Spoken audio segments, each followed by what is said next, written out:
Shalom, selamat pagi anak-anak.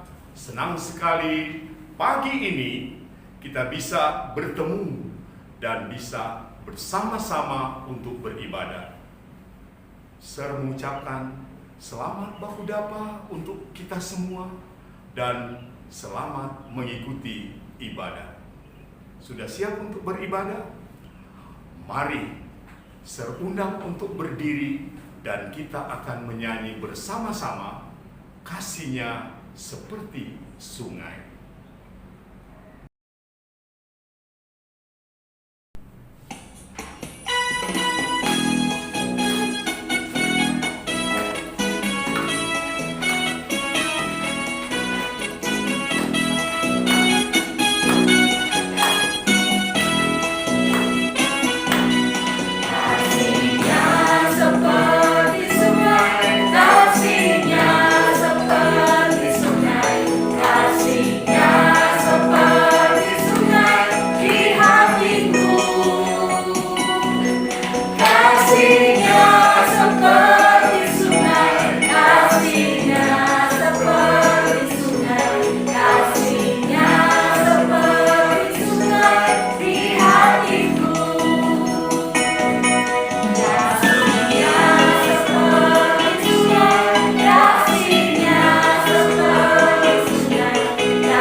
Adik-adik, mari kita berdoa. Tuhan Yesus, Gembala kami yang agung, kami sungguh bersyukur di pagi hari ini Engkau memberikan kesempatan bagi kami untuk beribadah bersama. Meskipun Tuhan, kami mengikuti ibadah saat ini melalui YouTube, tetapi kami percaya ibadah kami diberkati. Saat ini kami memasuki akan hadirat Tuhan. Persiapkan diri kami, fokuskanlah pikiran kami hanya kepadamu Tuhan, untuk memuji, memuliakan dan menyembah Engkau. Terima kasih Bapa. Ini doa kami. Dalam nama Tuhan Yesus, kami berdoa. Amin. Adik-adik, sudah siap untuk mendengarkan firman Tuhan? Mari kita siapkan hati kita untuk mendengarkan firman Tuhan. Sebelumnya, kita angkat pujian. Ku ingin dengar cerita.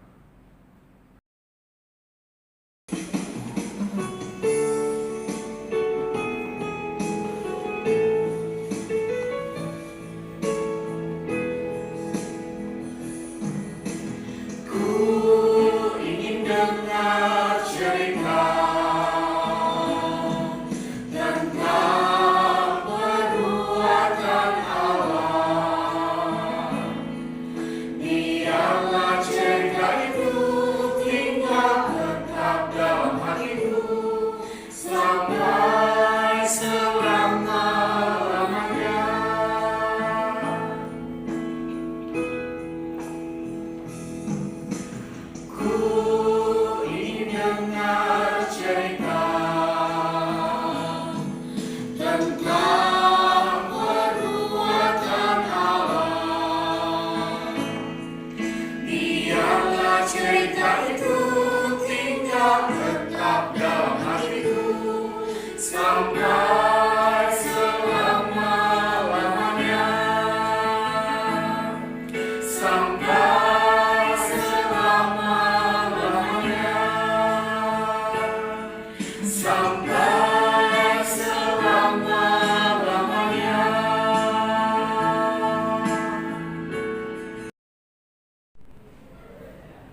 dan merenungkan kebenaran firman Tuhan. Sebelum itu, mari kita berdoa. Tuhan Yesus, Gembala kami yang baik, kami bersyukur buat semua berkat yang Tuhan nyatakan dalam kehidupan kami. Pada saat ini kami akan mendengarkan kebenaran firman Tuhan. Engkau berkenan menolong kami semua sehingga kami boleh mengerti setiap kehendak Tuhan yang harus kami kerjakan di dalam kehidupan kami. Dalam nama Tuhan Yesus kami berdoa dan mengucap syukur. Amin. Anak-anak yang dikasihi dan diberkati Tuhan, mem aja kita membaca bersama-sama dalam Perjanjian Baru. Dalam Perjanjian Baru diambil Lukas 11 ayat 1 sampai ayat 4. Sekali lagi ya, Lukas 11 ayat 1 sampai 4. Mari kita baca bersama-sama dengan judul Hal Berdoa. Pada suatu kali Yesus sedang berdoa di salah satu tempat. Ketika ia berhenti berdoa, berkatalah seorang dari murid-muridnya kepadanya, "Tuhan, ajarlah kami berdoa, sama seperti yang diajarkan Yohanes kepada murid-muridnya." Jawab Yesus kepada mereka, "Apabila kamu berdoa, katakanlah, Bapa, dikuduskanlah namamu, datanglah kerajaanmu, berikanlah kami setiap hari makanan kami yang secukupnya, dan ampunilah kami akan dosa kami, sebab kami pun mengampuni setiap orang yang bersalah kepada kami. Dan janganlah membawa kami ke dalam pencobaan." Demikianlah pembacaan firman Tuhan di pagi hari ini. Dan mari kita dengarkan cerita firman Tuhan.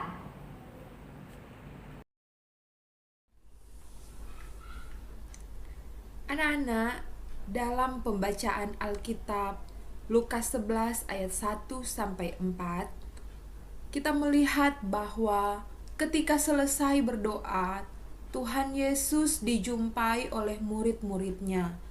Mereka meminta agar Tuhan Yesus mengajarkan mereka bagaimana cara untuk berdoa.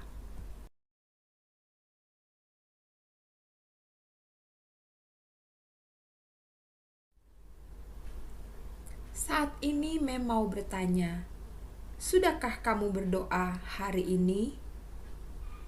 Ketika kamu berdoa, apa saja yang kamu katakan dalam doamu?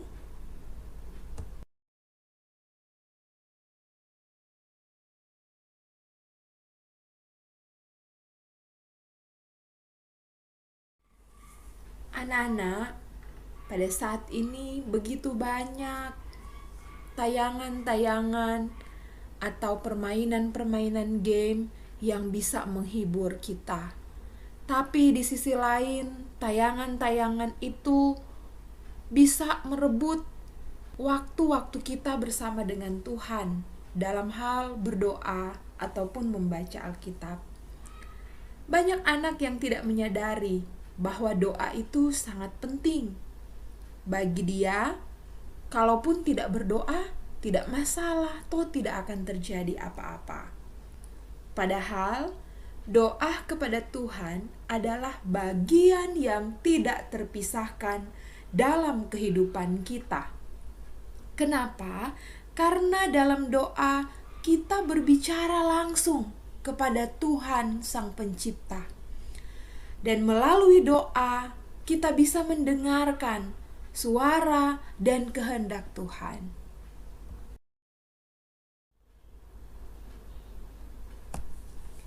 Seperti yang sudah dikatakan tadi, bahwa murid-murid rindu belajar bagaimana seharusnya mereka berdoa. Tuhan Yesus mengajarkan 5 hal kepada mereka. Pertama, dalam doa, murid-murid bahkan kita semua harus mengingat bahwa Tuhan adalah kudus.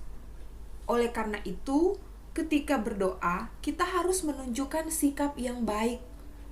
Tidak boleh bermain, apalagi sambil mengganggu orang lain.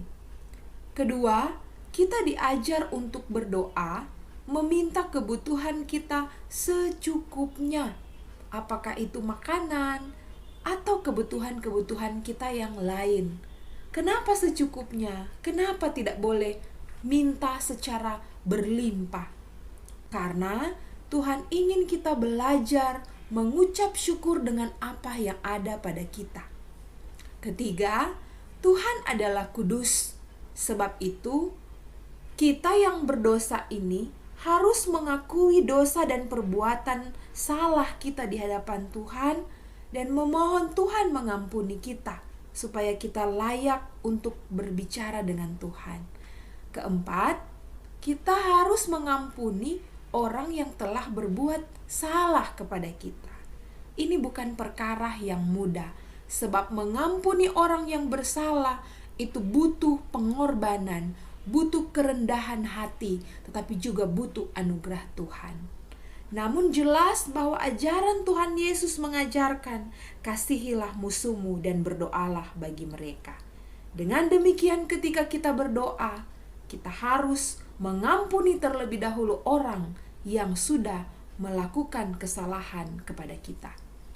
Kelima, kita semua diajar untuk memohon Tuhan memimpin langkah kita agar tidak jatuh dalam pencobaan. Ketika pagi hari kita bangun, pertama kali yang dicari bukanlah handphone ataupun permainan kita, tetapi biarlah kita datang kepada Tuhan, mengucap syukur dan meminta Tuhan pimpin saya dalam perjuangan, dalam perjalanan saya di hari ini, supaya saya tidak jatuh dalam berbagai macam pencobaan. Nah, anak-anak, dikisahkan tentang seorang pemuda yang melakukan perjalanan pelayaran dan dia terdampar di suatu pulau yang terpencil. Di pulau itu tidak ada orang yang tinggal, sehingga pemuda itu harus berjuang sendiri. Setiap hari dia berdoa kepada Tuhan, Tuhan, kirimkan saya seseorang yang bisa menyelamatkan saya, bisa mengeluarkan saya dari pulau yang terasing ini. Tetapi dari hari ke hari dia terus berdoa dan dia kecewa karena tidak satupun orang yang datang untuk menolongnya.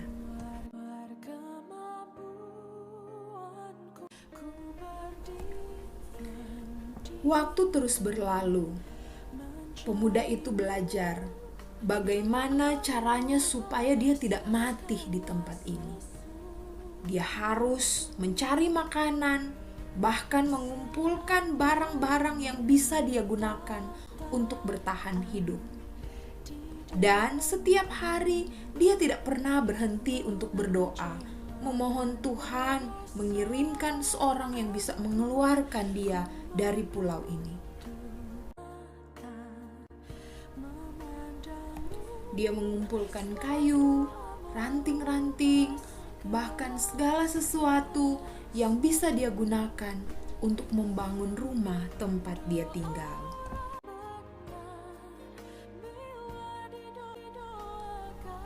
Pada akhirnya, pemuda ini bisa membangun rumah untuk menjadi tempat tinggalnya.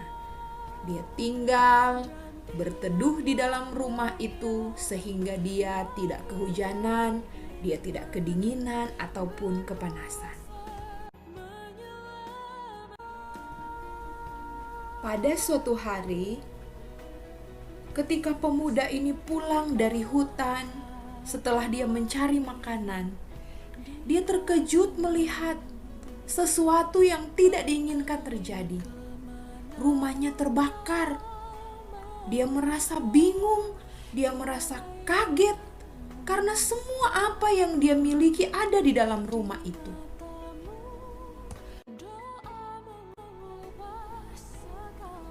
Pemuda ini merasa putus asa. Dia merasa orang yang paling sial karena kehilangan semua yang dia miliki. Semuanya terbakar. Dia hanya memiliki baju yang ada di tubuhnya. Dalam keadaan seperti ini dia berdoa, Tuhan, mengapa ini yang terjadi? Apa maksud, apa tujuan Tuhan mengizinkan hal ini terjadi padaku? Pemuda ini berdoa kepada Tuhan, Tuhan, tolonglah, kirimkan seorang yang dapat membantu aku keluar dari pulau ini. Setelah sekian lama aku hidup terasing di tempat ini, sungguh aku merindukan keluargaku, aku merindukan tempat tinggalku Tuhan. Tolong Tuhan bantu aku. Ketika dia mengangkat kepalanya, betapa dia terkejut. Dia melihat dari kejauhan, ada kapal yang sedang berlayar. Dalam hati dia bertanya-tanya, mungkinkah kapal itu menemukan saya di tempat yang terasing ini?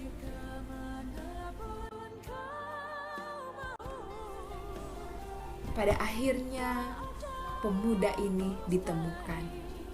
Kapal datang dan menyelamatkan dia, membawa dia kembali ke tempat tinggalnya di kota. Sang pemuda sangat bersyukur. Dia tahu bahwa ini bukti pertolongan Tuhan dalam kehidupannya. Ketika dia sudah berada di kota, menjawab rasa penasaran, dia mendatangi sang kapten kapal. Dia bertanya, "Kapten, bagaimana caranya engkau menemukan aku di pulau yang terasing itu?"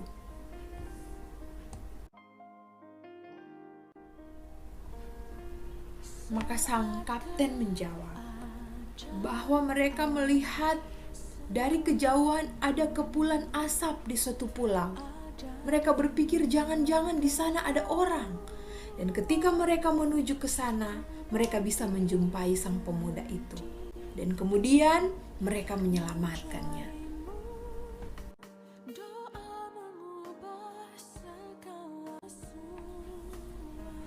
Anak-anakku, mungkin kalian juga pernah mengalami situasi yang membingungkan, yang membuat kalian kecewa, membuat kalian marah, kehilangan pengharapan. Tapi firman Tuhan pagi hari ini menguatkan kamu, bahkan kita semua, bahwa doa menjadi jalan bagi kita untuk bercerita dengan Tuhan akan setiap masalah dan pergumulan kehidupan kita. Kita harus ingat bahwa Tuhan yang Maha Kuasa, Dia mampu mengubah hal yang buruk sekalipun untuk mendatangkan berkat dalam kehidupan kita semua. Asalkan kita mau berdoa, kita mau menyediakan waktu-waktu teduh kita. Pesan firman pada hari ini, jangan biarkan waktumu habis dengan bermain, waktumu habis dengan game online dan berbagai hobi yang tidak membangun. Tetapi prioritaskan, utamakan Tuhan dalam hidupmu. Maka kamu akan melihat bahwa hidup di dalam Tuhan, masa depanmu diberkati. Tetap berdoa, Tuhan menolong kita semua. Amin.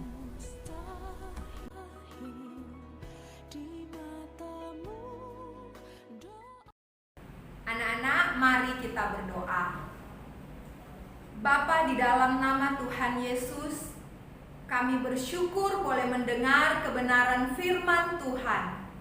Kami diajar bagaimana kami harus berdoa dalam segala situasi kehidupan kami. Karena doa adalah alat kami berkomunikasi dengan Tuhan. Biarlah kami menjadi anak-anak yang rajin berdoa, tetapi juga setia melakukan kebenaran-kebenaran firman. Terima kasih Tuhan, berkati kehidupan kami melalui kebenaran firman di pagi hari ini.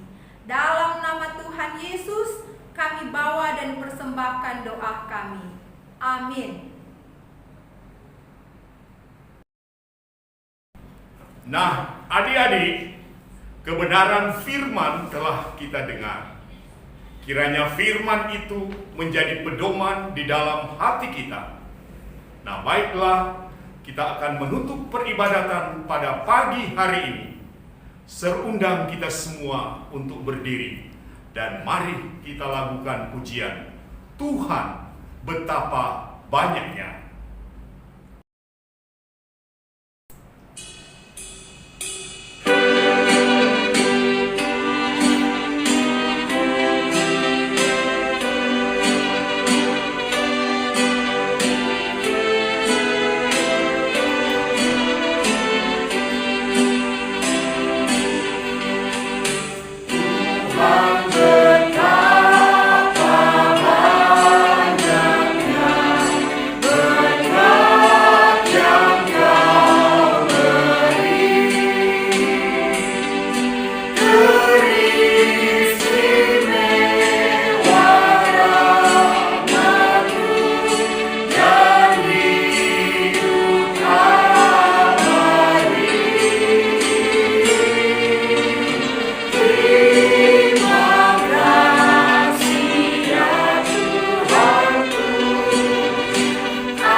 Mari kita berdoa. Tuhan Yesus, kami bersyukur hari ini kami boleh beribadah. Engkau telah menuntun dari awal, pertengahan, hingga boleh berakhir dengan baik. Tuhan, kiranya berkati kami semua, anak-anak didik dari kelas 1 sampai kelas 6 dalam kegiatan sepanjang hari ini, sehingga kegiatan yang boleh berjalan boleh berlangsung dengan baik. Berkati juga orang tua yang selalu mendampingi anak-anak didik di rumah, yang selalu setia mendampingi mereka. Tuhan yang kiranya menolong mereka. Bapa di surga, kegiatan kami sepanjang hari ini hanya kami mau serahkan ke dalam tangan-Mu yang penuh kasih. Di dalam nama Tuhan Yesus kami sudah berdoa. Amin. Demikian ibadah kita telah selesai. Terima kasih. Tuhan Yesus memberkati. Shalom.